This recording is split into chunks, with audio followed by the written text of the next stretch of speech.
Welcome back to DK commentary. நான் உங்கள் தனாஸ்குமார். இன்னைக்கு நம்ம என்ன பார்க்க போறோம்னா, குட் பேட் அக்லி படத்துல இருந்து ரிலீஸ் டேட் அனௌன்ஸ்மெண்ட் பண்ணியிருக்காங்க. அதை பத்தி தான் இந்த வீடியோல பார்க்க போறோம்.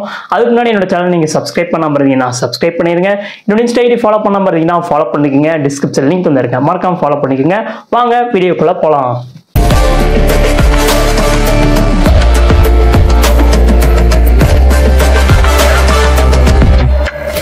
இந்த குட் பேட் அக்லி படத்தை டைரக்டர் ஆதிக் ரவிச்சந்திரன் தான் எடுக்கிறாரு. இந்த படத்துல அஜித், சுனில், அர்ஜுன் தாஸ் இவங்களாம் அந்த படத்தில் நடிக்கிறாங்க. இந்த படத்தை மைத்ரி மூவிஸ் மேக்கர்ஸ் தான் இந்த படத்தை தயாரிச்சிருக்காங்க. இந்த படத்துக்கு ஜிவி பிரகாஷ் தான் மியூசிக் கம்போஸ் பண்றாரு. இந்த படத்துக்கு யார் சினிமாட்டோகிராஃபி பண்றாருன்னா அபிநாதன் ராமானுஜன் தான் அந்த படத்துக்கு சினிமாட்டோகிராஃபி பண்றாரு.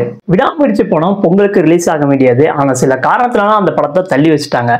அதனால அஜித் ஃபேன்ஸ்லாம் ரொம்ப சோகமா ஃபீல் பண்ணிட்டு இருக்கும் போது நேற்று குட் பேட் அக்லி படத்துல இருந்து ஒரு அப்டேட் விட்டுருந்தாங்க. என்னன்னா, ஏப்ரல் 10 குட் பேட் அக்லி படம் ரிலீஸ் ஆகும்பா அப்படின்னு சொல்லிட்டாங்க. அதனால அஜித் ஃபேன்ஸ்லாம் இப்போ ரொம்பவும் குஷியா இருக்காங்க.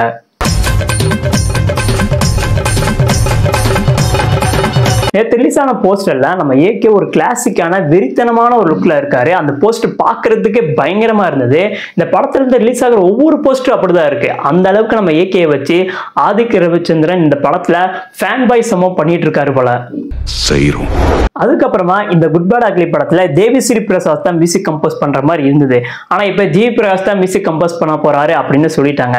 இதுக்கு முன்னாடி அஜித் அவரோட கிரீடம் படத்துல ஜி பிரகாஷ் மியூசிக் கம்போஸ் பண்ணியிருந்தாரு. அந்த படத்துக்கு அடுத்து அந்த படம் வந்து 2007 ரிலீஸ் ஆயிடுச்சு. அந்த படத்துக்கு அடுத்து இப்ப ஒரு 17-18 வருஷம் கழிச்சு மறுபடியும் அஜித் அவரோட இந்த குட் பேட் அக்லி படத்துல ஜி பிரகாஷ் மியூசிக் கம்போஸ் பண்றாரு. கண்டிப்பா ஸ்கிரீனே பிளாஸ்ட் ஆகிற அளவுக்கு மியூசிக் கம்போஸ் பண்ணுவாரு அப்படின்னு நம்ம ஜி பிரகாஷ் அவர்கிட்ட இருந்து நம்ம எதிர்பார்க்கலாம்.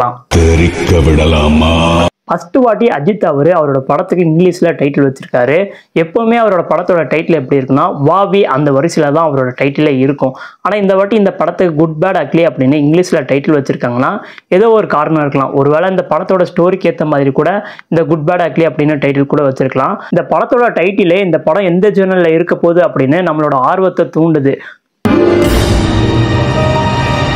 எனக்கு விடாமுயற்சி படத்தை விட இந்த குட் பேட் அக்லி படத்தை பார்க்கறதுக்காக எனக்கு பயங்கர எக்ஸைட்மெண்ட்டாக இருக்கு. எதனாலனா இந்த குட் பேட் அக்லி படம் வந்து தி கேங்ஸ்டர், தி காப், தி டெவில் இந்த படத்தோட ரீமேக் தான் இந்த குட் பேட் அக்லி படம் அப்படிலாம் ஒரு ரூமர் போயிட்டு இருக்கு.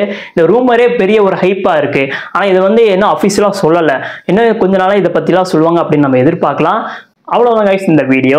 உங்களுக்கு நேற்று குட் பேட் அக்லி படத்துல இருந்து ரிலீஸ் டேட் அனௌன்ஸ்மெண்ட் பண்ணது உங்களுக்கு எந்த அளவுக்கு சர்ப்ரைஸா இருந்தது, எப்படி இருந்தது அப்படிங்கிறதெல்லாம் கமெண்ட்ல சொல்லுங்க. இந்த வீடியோ பிடிச்சா லைக் பண்ணுங்க, ஷேர் பண்ணுங்க, மறக்காம சப்ஸ்கிரைப் பண்ணுங்க. இதே மாதிரி நெக்ஸ்ட் வீடியோல பார்க்கலாம்.